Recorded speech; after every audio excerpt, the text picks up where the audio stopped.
Bonjour et bienvenue dans cet atelier consacré au ciblage. La plupart des personnes que j'accompagne, une fois qu'elles ont défini leur projet professionnel, reviennent me voir avec la question suivante. Je vois bien les 2 ou 3 grands groupes qui peuvent s'intéresser à mon projet, mais comment puis-je faire au-delà de ces quelques contacts pour déterminer toutes les cibles potentielles? C'est une excellente question. En effet, s'il est parfaitement inutile de s'adresser à des personnes qui ne s'intéresseront jamais à votre projet, il est indispensable également d'identifier suffisamment d'employeurs potentiels pour donner à votre projet une chance de succès. La réponse à cette question est très simple, elle tient en un mot, le ciblage. Dans le domaine de la recherche d'emploi, comme d'ailleurs dans le domaine commercial en général, le ciblage est synonyme d'efficacité. Je vous propose, pour rester pragmatique, une approche en 3 étapes. Premièrement, identifier toutes les entreprises concernées. Nous sommes bien là dans une démarche quantitative. Il s'agit d'identifier le plus grand nombre d'entreprises possible. Parmi les sources d'information les plus riches, en voici quelques-unes à ne manquer sous aucun prétexte. Tout d'abord, la presse spécialisée. Si la presse économique généraliste vous parle toujours des grands groupes, la presse spécialisée vous parlera également des entreprises de taille moyenne, des nouveaux marchés et des nouvelles technologies. Deuxièmement, les conférences métiers. Ne manquez jamais de participer aux conférences organisées par les associations professionnelles. Vous y apprendrez beaucoup de choses, y rencontrerez des collègues et potentiellement de nouveaux employeurs. Les organismes professionnels. Leurs bases de données sont très exhaustives. Les chambres de commerce vous intéresseront en particulier si votre recherche est basée sur un secteur géographique particulier. Les syndicats professionnels, eux, si votre recherche se concentre sur un secteur d'activité particulier. Et bien entendu, les bases de données payantes, telles que le Compass pour les grands groupes internationaux ou, en France, la base de données Ariane pour les entreprises de taille moyenne. L'accès individuel à ces bases de données payantes est souvent coûteux.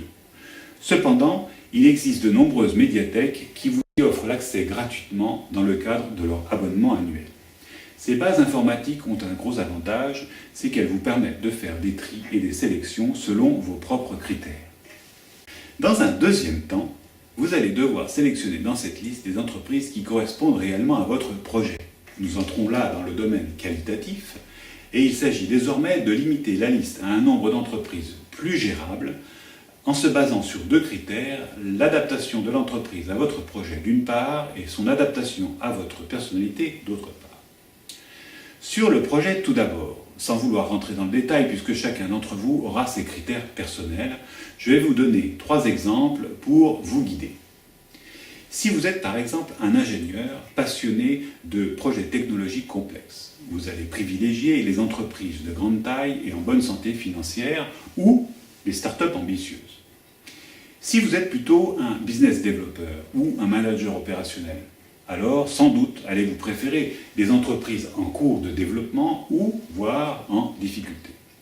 Enfin, si vous avez un projet géographique, comme par exemple de vous installer en Amérique du Sud, alors vous allez vous concentrer sur les entreprises qui soit y sont installées, soit y ont un projet de développement.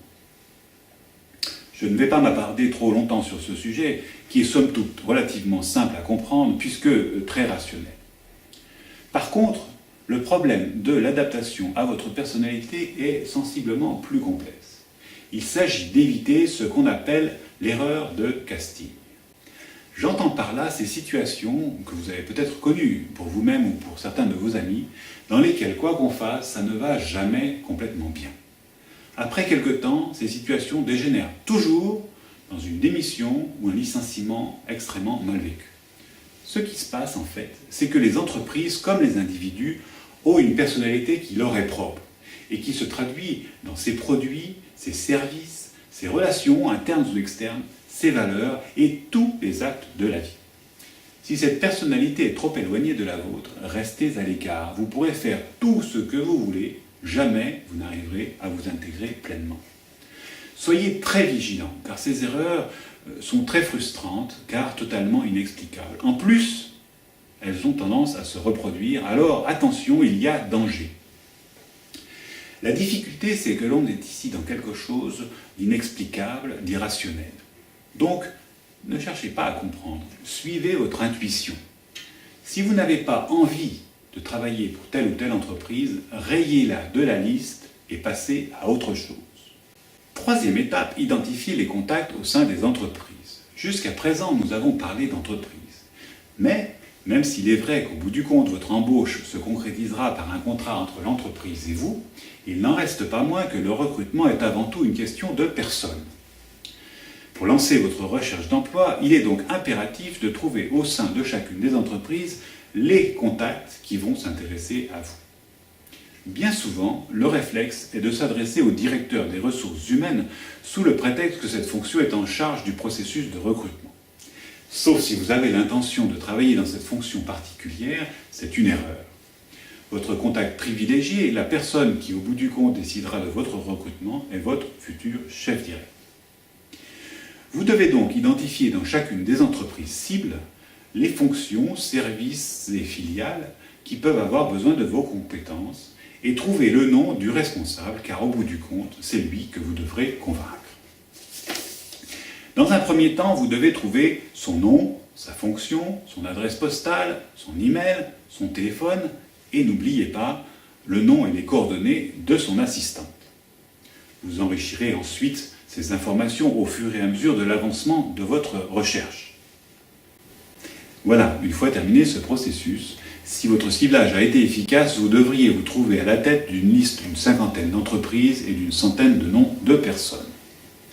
Bien sûr, cette liste n'est qu'une liste de départ qui va évoluer avec le temps, mais vous conviendrez, j'en suis sûr, que vous êtes quand même mieux armé maintenant qu'avec votre liste de 4 ou 5 noms d'entreprises du CAC 40.